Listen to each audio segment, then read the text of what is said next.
بسم اللہ الرحمن الرحیم۔ مور کو جنت سے کیوں نکالا گیا؟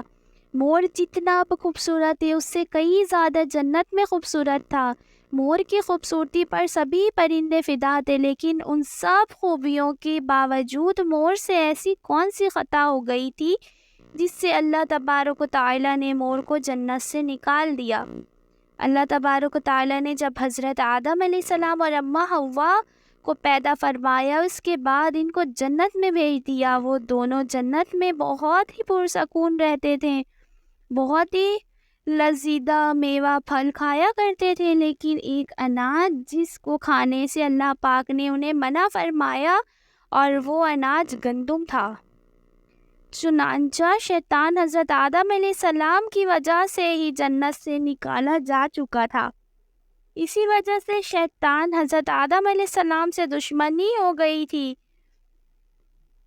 شیطان یہ چاہتا تھا کہ وہ کسی بھی طرح حضرت آدم علیہ السلام کو جنت سے نکال دے اور ساتھ میں اماں حوا کو بھی جنت سے نکال دے۔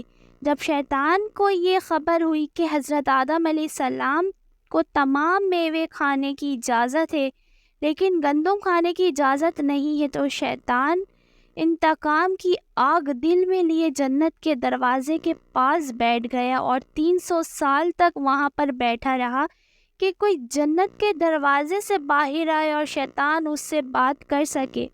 ایک دن اچانک سے مور جنت سے باہر آ گیا۔ شیطان اس کو دیکھتے ہی بہت خوش ہو گیا۔ شیطان نے پوچھا، اے خوبصورت پرندے، تم کون ہو؟ مور بولا، میں مور ہوں، اب تم اپنا تعارف کراؤ۔ شیطان نے جواب دیا، میں عالم کروبا کا ایک فرشتہ ہوں، میں اللہ پاک کی عبادت سے ایک پل بھی غافل نہیں ہوں۔ میں چاہتا ہوں کہ میں جنت میں جاؤں، وہاں کسی نعمت کا اپنی آنکھوں سے مشاہدہ کروں۔ شیطان مور سے کہنے لگا، تم مجھے جنت کے اندر لے جاؤ، میں تمہیں 3 ایسی باتیں بتاؤں گا جس سے تمہاری ابدی زندگی حاصل ہو جائے گی، تمہیں بڑھاپا اور بیماری نہیں آئے گی، تم ہمیشہ جنت میں ہی رہو گے۔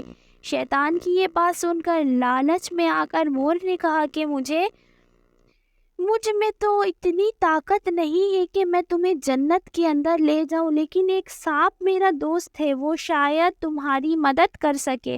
یہ کہہ کر مور سانپ کے پاس آیا، اس کو ساری بات بتائی۔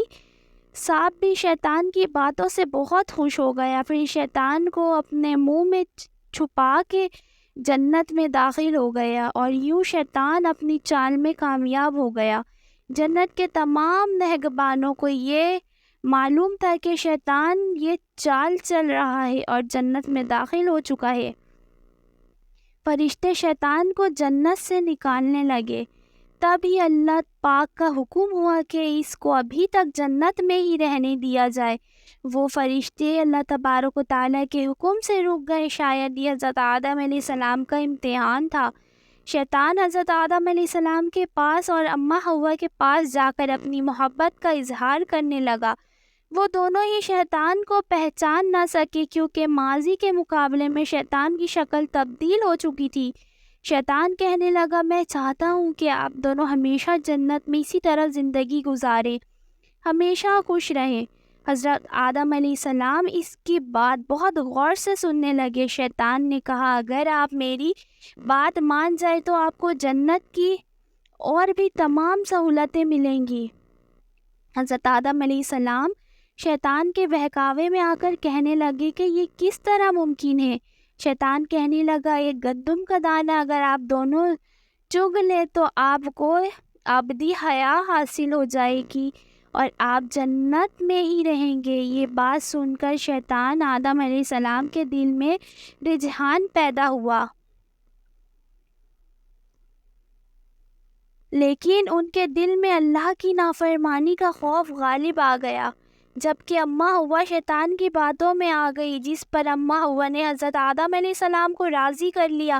پھر اس کے بعد ان دونوں نے اس گندم کے دانے کو چگ لیا۔ جیسے ہی گندم کا دانہ ان کے اندر گیا تو دونوں کے 70 واضح ہو گئے، جس کے بعد وہ دونوں اپنے پر 70 چھپانے لگے اور خوف خدا سے کانپنے لگے۔ اسی دوران اللہ تبارک و تعالیٰ نے فرشتے کو یہ حکم دیا، حضرت آدم اور اماں حوا دونوں کو زمین پر اتار دو۔ حضرت آدم علیہ السلام کو سری لنگا کے قریب نیچے زمین پر بھیج دیا، جبکہ اماں حوا کو جدائی کی سر زمین پر اتار گیا۔ جن خوبصورت پیروں سے چل کر مور شیطان کو جنت کے اندر لے کر آیا تھا، وہی خوبصورت پاؤں اللہ پاک نے مور سے لے لیے۔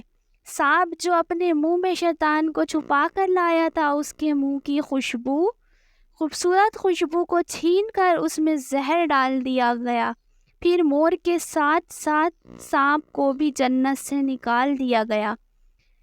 تو دوستو، آج کی کہانی اگر آپ سب کو پسند آتی ہے تو آپ سب میری ویڈیو کو لائک، شیئر، سبسکرائب کریں۔ ملتے ہیں نیکسٹ ویڈیو میں۔ اللہ حافظ۔